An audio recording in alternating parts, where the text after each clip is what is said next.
हिंदी में यूपीएससी की तैयारी से संबंधित प्रोग्राम्स को देखने के लिए सब्सक्राइब करें स्टडी IQIAS हिंदी। हेलो दोस्तों, मैं मनोज कुमार आपका स्टडी IQIAS हिंदी पर स्वागत करता हूं और मैं उम्मीद करता हूं कि आप सभी लोग अच्छे होंगे। दोस्तों, आज हम लोग बात करने जा रहे हैं टॉपिक टुडे के अंतर्गत। एक हॉट टॉपिक है वर्तमान में, डॉलर के मुकाबले रुपए में लगातार गिरावट, यानी कि डॉलर की तुलना में जो भारतीय रुपया है वो दिन पर दिन कमजोर होता चला जा रहा है। और आज भी एक महत्वपूर्ण न्यूज आपके सामने आई है कि डॉलर के मुकाबले भारतीय रुपया और नीचे गिर गया है। इसीलिए आज इस टॉपिक पर हम लोग चर्चा करने जा रहे हैं। इसमें हम जानने की कोशिश करेंगे कि भारतीय रुपया क्यों और कैसे गिर रहा है, उसके कारण क्या हैं, उसके प्रभाव क्या हो सकते हैं और इससे जुड़े हुए अन्य मुद्दे जो आपके एग्जाम में पूछे जा सकते हैं। दोस्तों, ध्यान रखिएगा, हम इसमें उन सभी चीजों की जांच पड़ताल करेंगे, उन सभी मुद्दों की चर्चा करेंगे जो आपके एग्जाम में भी आएगा, साथ के साथ आपकी समझ को भी बढ़ाएगा। तो चलिए दोस्तों, आज हम इसमें मुद्दे पर चर्चा करेंगे, डॉलर के मुकाबले रुपए में लगातार गिरावट, कारण और उसके प्रभाव, सभी पहलुओं के साथ में। उससे पहले मैं आपको एक महत्वपूर्ण सूचना आपको दे देता हूं, आप देख लीजिएगा। स्टडी IQ ने आपके लिए लाइव बैच ऑनलाइन स्टार्ट किया है और ये P2I बैच आपके लिए लॉन्च किए गए हैं 2024 के लिए, टारगेटेड 2024 के लिए। यानी आप में से जो छात्र 2024 में अपना सिलेक्शन सुनिश्चित करना चाहते हैं वो हमारे इस प्रोग्राम से जरूर जुड़ें। प्रारंभिक परीक्षा से लेकर के इंटरव्यू तक की जितनी भी तैयारी है उसको हम अलग अलग चरण में, अलग अलग रणनीति के साथ इसको लेकर के आगे बढ़ेंगे, ठीक है ना। और ये बैच दोस्तों 19 तारीख से ऑलरेडी स्टार्ट हो चुका है, ठीक है ना। और इसमें एक ओरिएंटेशन क्लास हुई है और आज से आप लोगों का इसमें ध्यान रखिएगा, इसका प्रॉपर बैच स्टार्ट हो रहे हैं। एक हिंदी मीडियम का बैच स्टार्ट हो रहा है, एक इंग्लिश मीडियम का और एक बाइलिंगुअल, हिंदी और इंग्लिश दोनों मिक्स। ओके, ध्यान रखना, हिंदी में पॉलिटी से क्लास स्टार्ट हो रही है और ज्योग्राफी से इंग्लिश और इंग्लिश वाले बैच में ज्योग्राफी क्लास स्टार्ट हो रही है। बात आती है कि ये क्लास कितने बजे स्टार्ट हुई है। शाम को 6 बजे से लेकर के 9 बजे तक, यानी कि 3 घंटे की आपकी रेगुलर क्लास है अभी से लेकर के। और इसमें अलग अलग चरणों में सारी चीजें की गई हैं। अभी से लेकर के जनवरी तक प्री कम मेंस की तैयारी होगी। प्री की तैयारी जनवरी से लेकर के मई तक पूरा प्रीलिम्स पर फोकस होगा, जिसमें हम test series, CSET, current affairs, इन 3 चीजों पर विशेष तौर पर फोकस करेंगे। साथ के साथ प्रारंभिक परीक्षा के रिजल्ट के बाद 4 महीने का हमारा मेंस रेजिडेंशियल प्रोग्राम स्टार्ट होगा, जिसमें आप सभी लोग जो प्रारंभिक परीक्षा पास करेंगे उन्हें स्टडी IQ अपने सेगमेंट में यहीं पर बुलाएगा अपने पास। रहने खाने की व्यवस्था इंस्टीट्यूट खुद करेगा, आपको करने की जरूरत नहीं है। सिर्फ आपको एक काम करना होगा, प्रारंभिक परीक्षा पास करनी होगी और मेंस के लिए पूरे डेडिकेशन के साथ हमारी टीम के साथ मिलकर आपको मेहनत करनी होगी, जिसमें एथिक्स, निबंध और ऐसे विषय जो मुख्य परीक्षा के दृष्टिकोण से काफी महत्वपूर्ण हैं, जैसे डिजास्टर मैनेजमेंट है, इंटरनेशनल रिलेशंस हैं, ठीक है ना, इंटरनल सिक्योरिटी है, सोशल जस्टिस है। ऐसे मुद्दे जिनको हम इग्नोर करके चलते हैं, उन मुद्दों पर विशेष तौर पर ध्यान दिया जाएगा, जिससे आपके नंबर उठाए जा सके और आपको सिलेक्शन की ओर ले जाया जा सके। ध्यान रखिएगा। और मुख्य परीक्षा के बाद फिर आपकी इंटरव्यू की तैयारी कराई जाएगी, वो भी सभी रिटायर्ड IAS IPS ऑफिसर्स के साथ में आपका 1-to-1 कम्युनिकेशन होगा, जिससे कि आपकी पर्सनैलिटी को निखारा जा सके। और दोस्तों, इसके लिए आपको लाखों रुपए खर्च नहीं करने हैं, इसके लिए मात्र आपको 70,000 रुपए फीस डिसाइड की गई है। और अगर आप 30 जून तक एडमिशन ले लेते हैं, 30 जून तक, इस 30 जून तक ध्यान रखिएगा, ले लेते हैं, तो आपको MK लाइव कोड इस्तेमाल करके मात्र 29,999 रुपए में आपका काम हो जाएगा। मात्र 29,999 रुपए में। Everybody, it is okay. ध्यान रखिएगा, सीट बहुत लिमिटेड है, क्योंकि इसमें हम बहुत ज्यादा बच्चों के इकट्ठा नहीं कर रहे हैं। हम लिमिटेड स्टूडेंट्स को इसमें ले रहे हैं, जिससे कि उन पर हम वर्क कर सकें, ठीक है। ध्यान रखिएगा दोस्तों। इस बैच के बारे में। अगर आपको रियली में सिलेक्शन चाहिए तो इस बैच के साथ जरूर जुड़िए। ठीक, चलिए हम अपने मुद्दे पर आते हैं। ये मेरा एक छोटा संक्षिप्त परिचय है। जो लोग आप में से मुझसे कांटेक्ट बनाए रखना चाहते हैं, मेरी गाइडेंस आप चाहते हैं, ठीक है ना, और स्टडी आईक्यू टीम के साथ जुड़ना चाहते हैं, तो ये मेरा नाम है, माई सेल्फ मनोज कुमार। ये मेरा कोड नेम है जिसका इस्तेमाल करने पर आपको अच्छा खासा डिस्काउंट मिल जाएगा फीस में, MK लाइव। और ये मेरा टेलीग्राम और इंस्टाग्राम के लिंक है, मनोज कुमार 2.0, मनोज कुमार 2.0। इसके थ्रू आप मुझसे सोशल मीडिया पर जुड़ सकते हैं। और ये मेरी मेल आईडी है जिससे आप ऑफिशियली मुझसे कनेक्ट हो सकते हैं, manoj.kumar1@studiiq.com। ओके दोस्तों, तो चलिए आज हमारा जो मुद्दा है वो ये है कि डॉलर के मुकाबले रुपए में लगातार गिरावट। बहुत सिंपल सा मुद्दा है आज का। ये द हिंदू का न्यूज़पेपर का कटिंग है जिसमें देखेंगे रुपी फॉल्स 6 पैसे to 81.96 against the US dollar. ये रहा, ठीक है ना। इसके नीचे 2-3 चीजें और दी गई हैं। Crude oil price were trading lower on Monday with the benchmark Brent crude slipping, ये रहा, पर बैरल, यानी कि जिसमें कच्चे तेल की कीमतें गिर गईं, उसके बावजूद भी भारतीय रुपया गिर रहा है। ये रहा, अमेरिकी डॉलर के मुकाबले भारतीय रुपया 6 पैसे गिरकर 81 रुपए 96 पैसे के निम्नकालिक स्तर पर आ गया है, सर्वकालिक निचले स्तर पर। इसका मतलब हो गया कि $1 में अब आपको 81.96 रुपीस आपको देने होंगे, समझ लीजिएगा। यानी कि इसके मुकाबले आपका रुपए की कीमत गिर गई है। अगर अंतर्राष्ट्रीय स्तर पर कुछ खरीदते हैं आपको ज्यादा पे करना पड़ेगा, क्योंकि आपको अब रुपया ज्यादा देना पड़ेगा। अगर $100 का कोई भी सामान आता है तो अगर पहले 80 रुपए के हिसाब से आता था तो आपको $100 में 8,000 रुपए देने होते थे। अब कितने देने पड़ेंगे?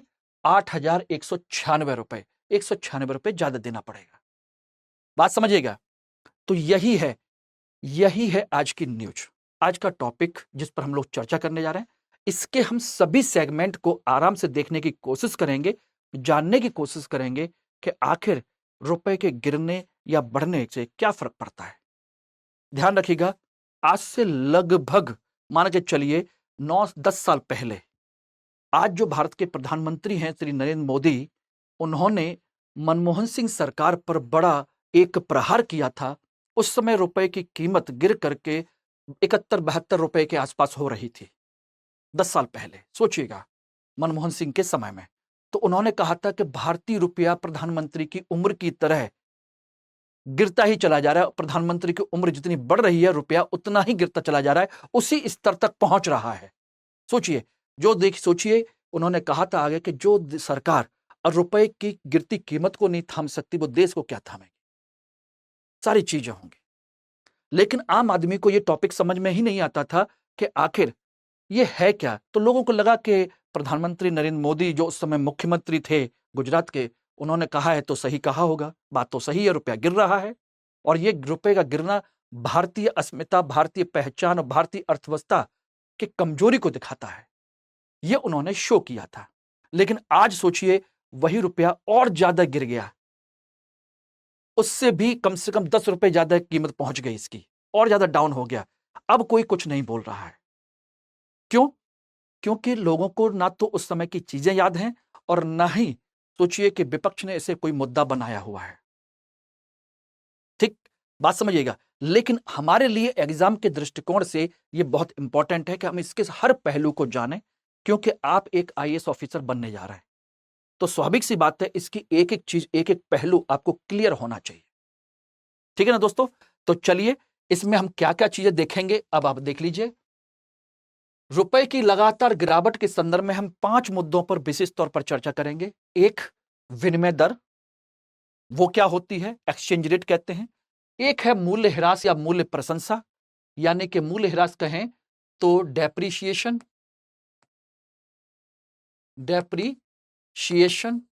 और मूल्य प्रशंसा का मतलब होता है एप्रिसिएशन। ये रहा इंग्लिश में, ठीक है ना।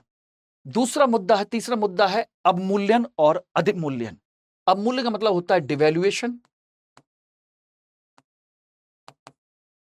डिवैल्यूएशन और रिवैल्यूएशन।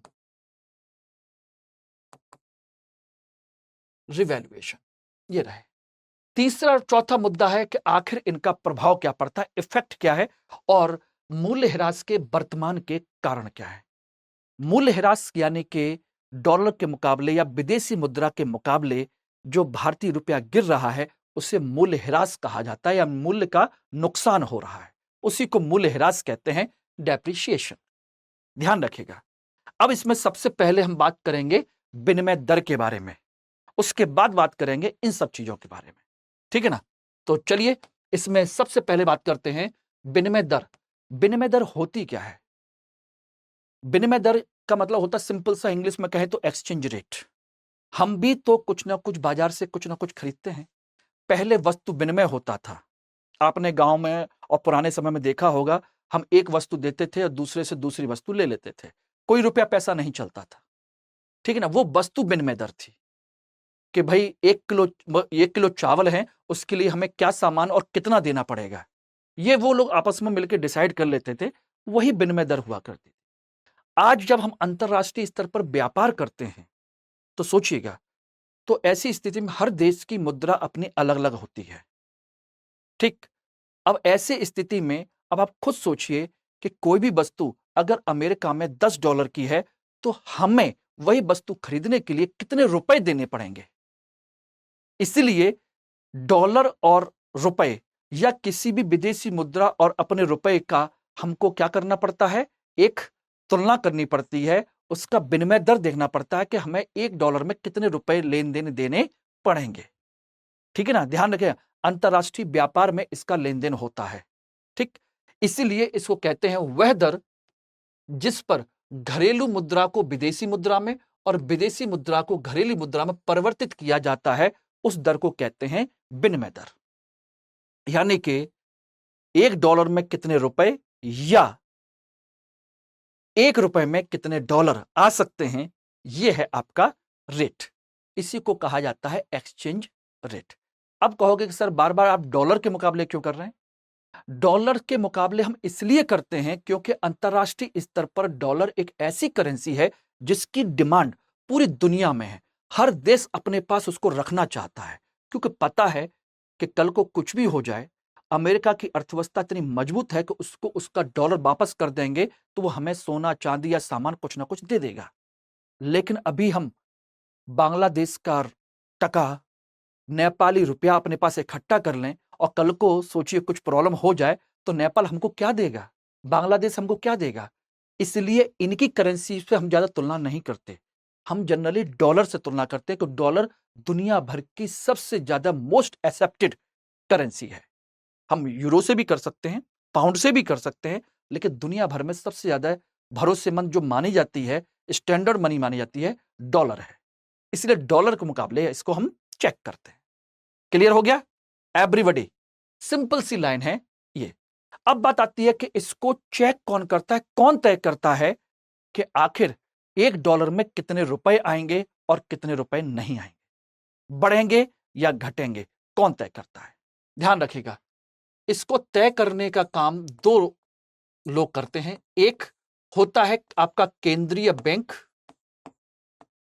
केंद्रीय बैंक जो आपके देश का केंद्रीय बैंक होता है, या सरकार होती है, केंद्रीय बैंक या सरकार। एक तो यह होता है, दूसरा होता है आपका बाजार। बाजार बोले तो मांग एवं पूर्ति, ये दो चीज है। केंद्रीय सरकार या तो केंद्रीय बैंक डिसाइड कर दे भाई $1 में इतने रुपया देंगे, ठीक है ना, या तो ये तय कर दे, या बाजार में जिस हिसाब से डॉलर का आना जाना हो रहा है, जिसकी डिमांड बढ़ रही है या घट रही है, उसी के अनुसार है, डिमांड एंड सप्लाई। इसलिए आप समझ रहे होंगे कि दुनिया भर में हर देश डॉलर को खरीदना चाहता है, डॉलर को रखना चाहता है, इसलिए उसकी डिमांड बढ़ी हुई है, इसलिए उसकी कीमत बढ़ी हुई है। एक तो बात यह है, ठीक है ना, ध्यान रखना। इसी के आधार पर सोचिए कि हमारी जो विनिमय दर है वो 3 तरह की है। एक होती है निश्चित या स्थिर विनिमय दर, यानी कि फिक्स्ड एक्सचेंज रेट कहते हैं इसको, फिक्स्ड या स्टेबल। स्टेबल एक्सचेंज रेट कहते हैं। यह तब होती है जब आपकी केंद्रीय बैंक यानी कि सरकार या आरबीआई इसको खुद तय कर देती है कि हाँ भाई फिक्स यही है, इसमें ऊपर नीचे अब कोई चेंज नहीं होगा, यह हमने तय कर दिया। समझ लीजिएगा, 1991 से पहले भारत में इसी प्रकार की विनिमय दर चलती थी। ध्यान रखना, भारत में कब चलती थी? 1991 से पूर्व यही चलती थी, भारत में चलती थी। फिक्स है, इसमें ऊपर उतार चढ़ाव नहीं हो सकता, ठीक, निर्धारित कर दिया गया है। दूसरी होती है अस्थाई यानी कि अनस्टेबल, ठीक ना, जिसे हम कहते हैं फ्लोटिंग या अनस्टेबल। फ्लोटिंग मतलब जो होता है, फ्लोट मींस तैरना, फुल फ्लोट, यानी कि समुद्र में या किसी तालाब में या स्विमिंग पूल में आराम से घुस जाइए और उसमें कोई भी रुकावट नहीं है, आराम से तैरिए, उसको कहते हैं फ्लोटिंग। ऊपर से तैरती हुई, कोई हर्डल्स नहीं है, कोई प्रॉब्लम नहीं है, उसको कोई रोकने वाला नहीं है, ये चल रही है फ्लोटिंग, तैरती हुई। इसको कौन करता है?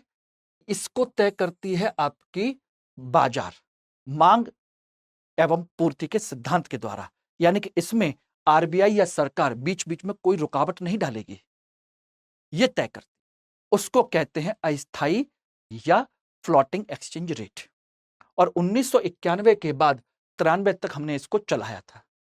ध्यान रखना, 1991 से लेकर के 1994 तक इसको हमने चलाने की कोशिश की थी, लेकिन बाद में लगा कि यार हमारी अर्थव्यवस्था भी इतनी मजबूत नहीं है कि हम इसको फुल फ्लोट कर सकें, इसलिए बाद में जाकर के इसको अपनाया गया, जिसमें हम कहते हैं मिश्रित विनिमय दर, ठीक है ना, यानी कि mixed exchange rate. Mixed exchange rate कहते हैं, ठीक है ना, ये रहा। इसमें क्या होता है? इन दोनों का मिक्सअप होता है, यानी कि बाजार भी और आरबीआई भी, यानी कि इसमें आरबीआई भी इंटरफियर करता है और मार्केट भी करता है। लेकिन सामान्य तौर पर आरबीआई इसमें इंटरफियर नहीं करता। जब देखा जाता है कि कहीं कोई प्रॉब्लम होने वाली है और अर्थव्यवस्था बाजार से नहीं संभाली जा रही है, तो जाकर के आरबीआई इंटरफियर करेगा, अन्यथा यह बाजार के हवाले ही है। और ऐसी विनिमय दर को हम कहते हैं dirty float exchange rate. English में नाम आता है डर्टी फ्लोट एक्सचेंज रेट कहते हैं, यानी कि तैर तो रहा है लेकिन बीच बीच में हर्डल है, यानी कि तैर तो रहा है लेकिन बीच बीच में हर्डल है। डर्टी यानी गंदा, और कपड़ा कभी भी ध्यान रखिएगा, पूरा गंदा कभी नहीं होता, जगह जगह पर गंदा होता है। शर्ट पहनते हैं, कॉलर गंदा होता है, कफ गंदे होते हैं, यहां पर साफ होता है, पीछे साफ होगा, यही ध्यान रखिएगा। या यहां पर कहीं के निशान लगे होंगे, पूरी शर्ट एक तरफ से पूरी काली नहीं होती, समझ रहे ना, उसी को कहते हैं डर्टी फ्लोट। इसी तरीके से, यानी कि आपके स्विमिंग पूल में हमने क्या डाल दिया? बीच बीच में पत्थर डाल दिए, ढंग से तैर ही ना पाओ। पानी है, तैरने के लिए है, लेकिन बीच बीच में क्या है? पत्थर पड़े हुए हैं, जो आरबीआई ने डाल दिए, ठीक है ना। तो ये 3 तरह की एक्सचेंज रेट होती है, और 1994 के बाद हमने इसी को अपनाया हुआ है, और आरबीआई इस पर केवल जनरली नजर रखता है, लेकिन बाकी सब कुछ क्या है? बाजार के हवाले है। अब कहोगे सर इससे क्या लेना देना है हमारे भारतीय रुपए के गिरने या उठने के पीछे? भाई निश्चय कौन कर रहा है? यही तो कर रहा है कि रुपया बढ़ेगा या घटेगा। तो पता तो हो कि रुपया जो बढ़ रहा है या घट रहा है वो किसकी वजह से हो रहा है, कहां से हो रहा है, कौन कर रहा है उसको? अब समझ में आ गया? यह है आपका कंसेप्ट, ठीक है ना। तो अभी जो रुपया 6 पैसे और गिर करके 81 रुपए 96 पैसे पहुंच गया है, उसके लिए कौन जिम्मेदार है? बाजार जिम्मेदार है। आरबीआई इसमें कोई इंटरफेयर नहीं कर रही, सामान्य तौर पर बाजार तय कर रहा है। ओके, ध्यान रखना। इसलिए जो फिक्स्ड या स्टेबल होती है, इसी को हम एक काम और भी कहते हैं, जिसे हम कहते हैं कंट्रोल्ड एक्सचेंज रेट, नियंत्रित विनिमय दर, क्योंकि इसे आरबीआई नियंत्रित करती है। बात समझिएगा, कंट्रोल्ड भी कहते हैं, नियंत्रित। Everybody okay, clear? चलिए अब आते हैं इसके आगे। अब मूल्य ह्रास या मूल्य प्रशंसा, अवमूल्यन और अधिमूल्यन होता क्या है? ध्यान रखिएगा।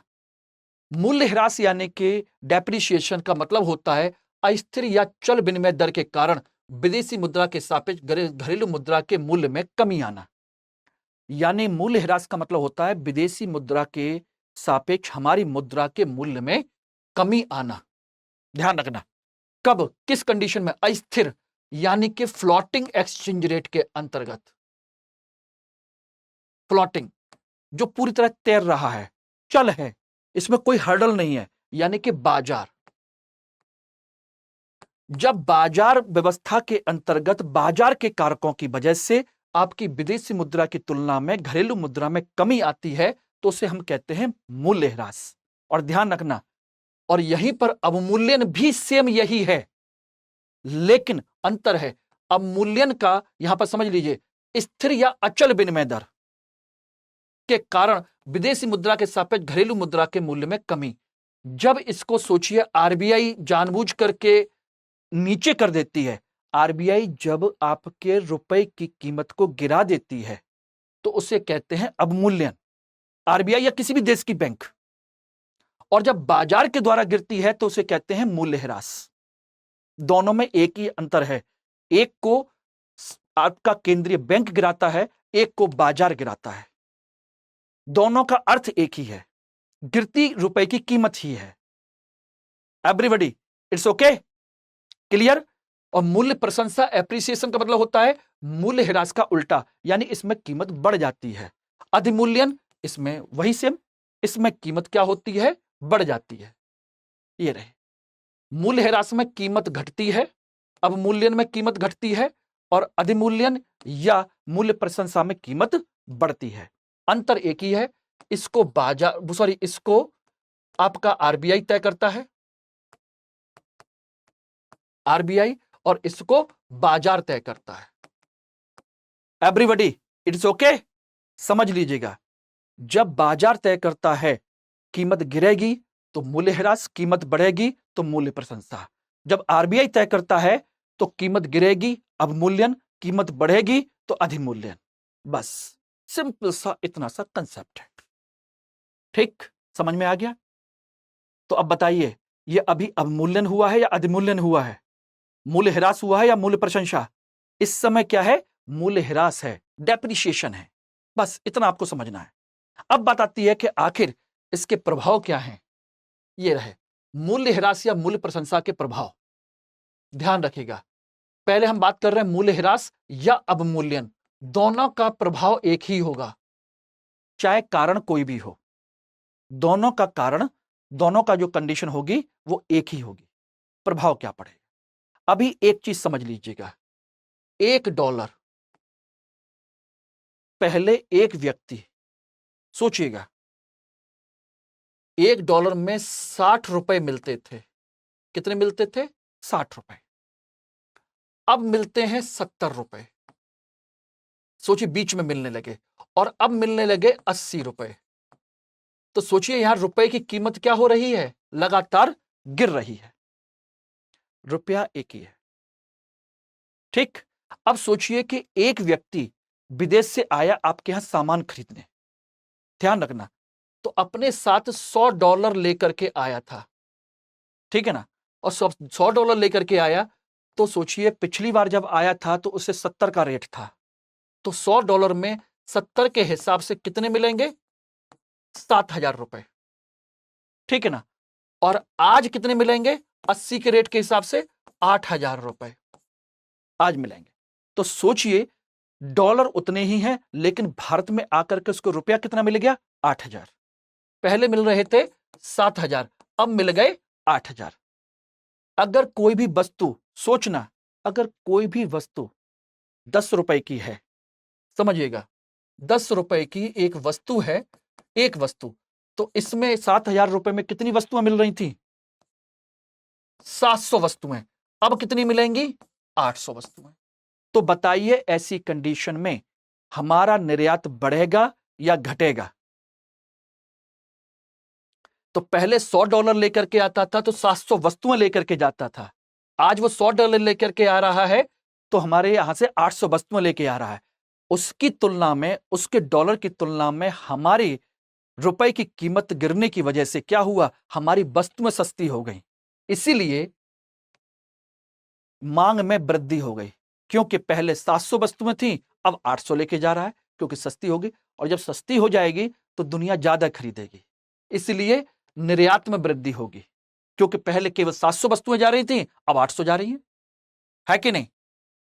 तो निर्यात में वृद्धि हो गई, और निर्यात में वृद्धि हुई तो उत्पादन में वृद्धि होगी। क्योंकि भैया पहले 100-700 वस्तुएं थी, अब 100 और बढ़ानी पड़ी हैं, 100 अब और ज्यादा बढ़ानी पड़ी, हमें उत्पादन बढ़ाना पड़ा। बात समझिएगा। तो हमारा क्या हुआ, निर्यात में वृद्धि हुई, उत्पादन में वृद्धि हो गई। उत्पादन में वृद्धि होगी तो क्या रोजगार नहीं बढ़ेगा? रोजगार बढ़ेगा, उत्पादन में वृद्धि होगी, इनकम बढ़ेगी, तो सोचिए ग्रोथ रेट नहीं बढ़ेगी क्या? सोचिएगा, बिल्कुल बढ़ेगी। तो यह मूल्यह्रास का प्रभाव है। जब रुपए की कीमत गिरती है तो हमारे ये फायदे होते हैं, निर्यात में वृद्धि हो जाती है, निर्यात बढ़ जाता है। उस समय सोचिएगा, प्रधानमंत्री मनमोहन सिंह थे, क्या वो एक अच्छे अर्थशास्त्री नहीं थे? क्या उनको नहीं पता था कि रुपए की कीमत गिर रही है, उससे क्या प्रभाव पड़ेगा? उनको भी पता था। और आज हमारे प्रधानमंत्री नरेंद्र मोदी को भी पता है। उस समय जनता को बरगला दिया, फुसला दिया, जनता समझ गई कि यार मोदी जी सही बोल रहे हैं। आज मोदी जी उस पर कुछ नहीं बोल रहे, क्योंकि उनको पता है कि रुपए का गिरना हमारे निर्यात को बढ़ावा देने के लिए जरूरी है। क्योंकि इससे हमारा क्या होगा, हमारी वस्तुएं सस्ती हो जाएंगी, तो नेचुरल सी बात है, दुनिया में लोग ज्यादा खरीदेंगे, और हम निर्यात बढ़ाना चाहते हैं। यस, हम निर्यात बढ़ाना चाहते हैं, यह सच्चाई है। इसलिए सरकार इस पर, आरबीआई ज्यादा बहुत कुछ नहीं कर रही है। ओके। और वहीं आयात पर क्या प्रभाव पड़ेगा? आयात पर उल्टा प्रभाव पड़ता है। आयात क्या हो जाता है? महंगा। क्यों? क्योंकि पहले आप सोचिए कि 7,000 रुपए में $100 खरीद लेते थे, और $100 की 5 वस्तुएं या 10 वस्तुएं या एक वस्तु लेके आते थे। आज उसी के लिए आपको 8,000 रुपए देने पड़ते हैं। तो क्या हो गया? आयात महंगा हो गया। पहले एक वस्तु के लिए आपको 7,000 रुपए देने पड़ रहे थे, आज उसी वस्तु के लिए आपको क्या देना पड़ रहा है? 8,000 रुपए। तो आपका आयात महंगा हो गया। आयात महंगा होगा तो सोचिए कि जो वस्तु बाहर से आ रही है महंगी, क्या हमारे यहां मुद्रास्फीति यानी कि महंगाई को नहीं बढ़ाएगी? महंगाई में क्या करेगी? वृद्धि करेगी। यस। और विशेषकर भारत के संदर्भ में क्या समस्या है? भारत के संदर्भ में यह समस्या होती है इसकी वजह से कि हम खाद्य तेल, जो भी है खाद्य तेल, लगभग 70 to 80% हम बाहर से मंगाते हैं। तो सोचिए, जब खाद्य तेल हम बाहर से मंगाते हैं, जैसे सोयाबीन है, रिफाइंड है, और आपका पाम ऑयल है, सरसों है, और भी दालें हैं। सोचिए, दालें हम लगभग 70% बाहर से मंगाते हैं। कच्चा तेल, क्रूड ऑयल, ये हम बाहर से मंगाते हैं। लगभग हमारी जरूरत का 60 to 70% बाहर से आता है। यह सब बाहर से आता है, हमारे यहां पैदा ही नहीं होता, बहुत कम होता है, दालों का, खाद्य तेल का, कच्चे तेल का। तो इसकी वजह से क्या होगा? यह सब महंगा हो जाएगा, और यह महंगा होगा तो हमारे यहां मुद्रास्फीति की स्थिति आ सकती है। इसलिए हमारे यहां थोड़ी सी महंगाई बढ़ी हुई है। दालें, तेल की कीमत, दालों की कीमत, समझिएगा, कच्चे तेल की कीमत, यानी इसी वजह से पेट्रोल डीजल की कीमतें भी बढ़ी हुई हैं। कारण यही है। ओके, बात क्लियर? या तो आप निर्यात कर लीजिए या फिर आयात महंगा कर लीजिए, दोनों है। लेकिन इसका फायदा तभी मिलता है दोस्तों, अवमूल्यन का या मूल्यह्रास का फायदा तभी मिलता है डियर, जब इसका फायदा, खासकर निर्यात का फायदा, जब दुनिया में इसकी मांग हो। लेकिन कोरोना पीरियड हो या विश्व में मंदी आ गई हो, तो उस समय लोगों के पास, दुनिया के लोगों के पास में खरीदने की क्षमता ही नहीं है। ऐसे में अगर आपके निर्यात को बढ़ाना भी हो, कीमत कितनी भी कम हो जाए, उससे कोई फर्क नहीं पड़ेगा। यस, ध्यान रखना, कोई फर्क नहीं पड़ेगा। विश्व में अगर मंदी है, कोरोना जैसे हालात हैं, जब लोगों के पास पैसा नहीं है वैश्विक स्तर पर, तो आपके रुपए की कीमत के गिरने का भी कोई फर्क नहीं पड़ेगा। ध्यान रखना, इसका कोई फायदा नहीं मिलने वाला है। क्लियर हो गया एवरीबॉडी? बात समझे कि नहीं? तो यह समझ में आ गया आपको पूरा का पूरा कंसेप्ट? तो इस समय क्या है, मूल्यह्रास की स्थिति है। इससे हमको यह फायदा मिलेगा, लेकिन फायदा तभी मिलेगा जब दुनिया में हमारी वस्तुओं की डिमांड हो, लोगों के पास पैसा हो खरीदने का, तब तो इसका फायदा होगा। और इधर हमको मैनेज करना पड़ेगा, इधर हमें मैनेज करना पड़ेगा, क्योंकि आयात महंगा हो जाएगा। स्वाभाविक सी बात है। तो कहीं ऐसा ना हो कि यह महंगा हो जाए, इसी वजह से हमारी यहां से इनकम भी बढ़े तो सब संतुलित हो जाए, क्योंकि यहां से हमारी इनकम तो बढ़ेगी, लोगों की उत्पादन बढ़ेगा, इनकम बढ़ेगी, जॉब मिलेगा, लेकिन पता चला कि साथ के साथ महंगाई भी आ रही है, तो हमारी उतनी इनकम का कोई विशेष फायदा भी ना मिल रहा। इसलिए हमें क्या करना पड़ेगा, हमें आयात करने वाली चीजों को नियंत्रित करना पड़ेगा और अपने स्तर पर उत्पादन भी बढ़ाना पड़ेगा, तब तो इसका फायदा है। एवरीबॉडी क्लियर हो गया? अब सेम इसी तरह का जो अधिमूल्यन है या मूल्य प्रशंसा है, इसका उल्टा होता है। वो इसका क्या होता है, जस्ट अपोजिट। समझिएगा, यानी कि मूल्य प्रशंसा में क्या कर दिए, निर्यात महंगा हो जाएगा तो कम होगा, और आयात सस्ता हो जाएगा तो हम बाहर से खरीदेंगे, ज्यादा खरीद के लाएंगे, अपने यहां उत्पादन नहीं बढ़ाएंगे। तो रुपए की कीमत बढ़ने पर हमारा आयात सस्ता हो जाएगा और निर्यात महंगा हो जाएगा, तो हमको और लॉस होगा। इसलिए हम कभी भी अपने रुपए की कीमत को बढ़ा ही नहीं रहे, क्योंकि हमारा निर्यात महंगा हो जाएगा और हम निर्यात बढ़ाना चाहते हैं। आयात तो हम मैनेज कर लेंगे, लेकिन निर्यात नहीं हुआ तो हमारा व्यापार का घाटा बढ़ता चला जाएगा। इसलिए हम क्या करते हैं, अपने व्यापार घाटे को पूरा करने के लिए हम वस्तुओं को सस्ती सस्ती ज्यादा से ज्यादा बेचना चाहते हैं, जिससे कि इनकम बढ़े हमारी। समझिएगा, तो व्यापार, इसके एक फायदा और क्या होता है, इसकी वजह से व्यापार घाटा क्या होता है, संतुलित होता है। यस, समझ में आ गया कि रुपए की कीमत गिरने से केवल देश की प्रतिष्ठा ही नहीं गिरती है, जरूरी नहीं है, उसके फायदे भी होते हैं, लेकिन फायदा उठाना पड़ता है दोस्तों। मनमोहन सिंह सरकार उठा रही थी और यह सरकार भी उठा रही है, बस लोगों को बताए नहीं थे, बताने के तरीके अलग थे, क्योंकि आम आदमी की इतनी समझ नहीं है। आज आपने समझ लिया तो आपको समझ में आ रहा होगा। Everybody okay, clear? और ये देखेंगे वर्तमान में इसके मूल्यह्रास के कारण क्या है। मूल्यह्रास के कारण है स्थानीय इक्विटी में एफआईआई प्रवाह और कच्चे तेल की कीमतों में गिरावट। कच्चे तेल की अंतर्राष्ट्रीय स्तर पर गिरावट हुई है, तेल की कीमत में गिरावट हुई है, इसी वजह से हमने ज्यादा खरीदा, और ज्यादा खरीदा तो हमारा क्या हुआ, हमको डॉलर बेचना पड़ा, डॉलर हमको पे करना पड़ा। सोचिएगा, तो इसी वजह से हमको और ज्यादा डॉलर की जरूरत है, जिससे क्योंकि हम तेल खरीद रहे हैं तो डॉलर देना है भाई, तो हमें डॉलर की जरूरत पड़ेगी और ज्यादा। और एफआईआई प्रवाह, हमारे यहां एफआईआई इक्विटी में शेयर इन्वेस्ट हो रहा है, हमारे यहां एफआईआई में आ रहा है, लेकिन इसका बहुत ज्यादा फायदा हमारे मूल्यह्रास को रोकने में काम नहीं आया, इसकी वजह से ध्यान रखना। तो हमारे यहां जब आ रहा है, प्रभाव तो बड़ा है उसका, एफआईआई का प्रवाह, inflow of the dollar in local equity, ठीक है ना, लेकिन इसका बहुत ज्यादा फायदा नहीं मिला। ज्यादा डॉलर आने की वजह से क्या है, हमारे रुपए की कीमत मजबूत होनी चाहिए थी, लेकिन इसका कोई फायदा नहीं मिला। कच्चे तेल की कीमतें में गिरावट हुई, ठीक है ना, इसकी वजह से सोचिए हमने ज्यादा खरीदना शुरू किया, जबकि होना उल्टा चाहिए था। अगर तेल सस्ता हो रहा था तो तेल सस्ता होता तो हमें पैसे कम देने पड़ते, लेकिन हमने ज्यादा तेल खरीदा तो हमें ज्यादा पेमेंट करना भी पड़ा है।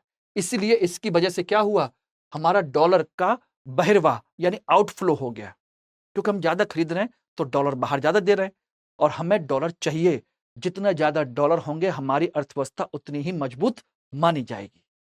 और इधर मौद्रिक नीति को, आरबीआई ने मौद्रिक नीति को कड़ा कर दिया, स्ट्रॉन्ग कर दिया, टफ बना दिया।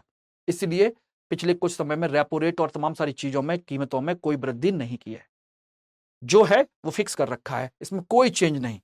टफ है तो टफ है, जिसकी वजह से क्या हुआ, हमारा आरबीआई की मॉनेटरी पॉलिसी जैसी थी वैसी बनी रही, इसलिए इसका कोई ज्यादा हमको बेनिफिट नहीं मिला है। ध्यान रखना, ठीक, ये रही। तो ये है आज का आपका टॉपिक। इसकी वजह से हमारे यहां डॉलर जितना आना चाहिए था उतना नहीं आया, हमें और डिमांड बढ़ानी पड़ी, जिसकी वजह से हमारा रुपया गिर गया है। Everybody okay, clear? तो आज का टॉपिक हम यहीं पर फिनिश करते हैं और मैं आपसे बार बार रिक्वेस्ट कर रहा हूं, मेरी बात समझिएगा, जो हम लोग कह रहे हैं उसको ध्यान रखिएगा। Prelims to interview PTI batch, आपके हिंदी, इंग्लिश और हिंग्लिश 3 बैच हमारे अलग अलग स्टार्ट हुए हैं। इन दोनों बैच में ज्योग्राफी और इसमें पॉलिटी की क्लास स्टार्ट हुई है, आज से होगी। अभी केवल ओरिएंटेशन क्लास हुई है शाम को 6 बजे से। एडमिशन की लास्ट डेट है 30 जून तक। उसके बाद कीमतें बढ़ जाएंगी और एडमिशन क्लोज हो जाएंगे, क्योंकि उसके बाद एडमिशन देने पर कंडीशन ये हो जाएगी आपको सिलेबस समझ में नहीं आएगा, फिर समस्या आएगी, इसलिए एक प्रॉब्लम है उसमें। Everybody it's okay, clear?